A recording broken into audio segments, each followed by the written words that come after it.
Girl, those stunts that y'all were doing in Jupiter's Legacy, I know it's tough for a dude, but how were you handling that? Because there was a couple of times you were on your back, you got your face punched. I'm like, what is going on? I know, What's right? the When they training grab you like by for the neck. that? I know. Training is intense.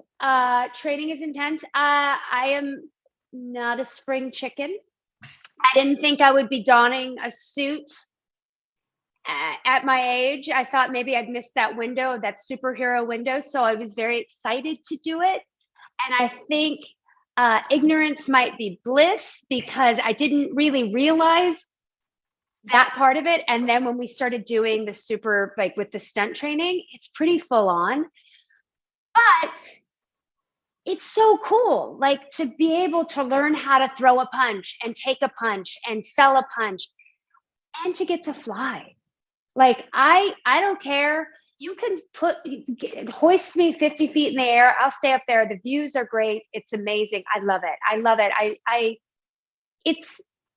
It's wild and it's hard work, but it's so worth it. And it's really fun. And I liked getting to play a character who wasn't, 12 years old, getting to be young and strong. I liked being a woman, like a mother, a woman who was a badass, who has a voice, who's like, I think like the every woman, like, yeah, she's a superhero. To me, I kept looking at like me being a superhero was just like the same. It's just her day job. But like, like most women are pretty badass. They juggle everything. And they're everything. And everybody tells you, oh girl, you can do it. You can do it. You can have a great, you can do all that. And it's like, it's hard work. And so I love that, getting to hopefully have a character that every woman can relate to go, it's hard being a mother. It's hard staying connected to your children. It's hard. The balance of it all was interesting for me to portray, and to be a woman who could toe the line with every guy in that room, if not more, because I'm equally as strong as Sheldon. I mean, he's got some blue lasers that fly out of his eyes, but I think at home she rules the roost. I loved how you brought up the balance part, because that I did notice that about your character. That was wonderful to be able to see that. And it was also wonderful to be able to see superheroes that were growing older, because usually when we see superheroes, we don't see them growing older. What are your thoughts about that? I thought that, for me, when I read it, that aspect of it, I felt was really cool. And I love that Mark Miller created that world. I also thought it was interesting to see them older, and in the same episode, constantly the time jumps back to when they began.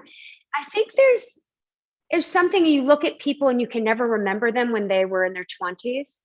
And to be able to see like how life has changed them, what's happened. Like I think about Mike Wade, who's Fitz, who's the Flare.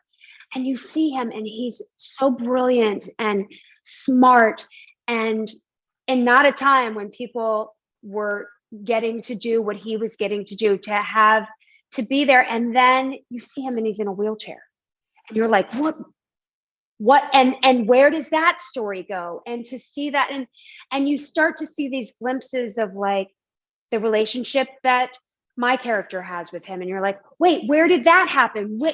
And so those little interconnected things, I think, are exciting and hopefully whet everybody's appetite to want to see more. And I think it's cool that in this show, it's present day, but you're constantly seeing the journey to present day, that you see this tether of the two worlds constantly colliding until they meet in whatever season that would be.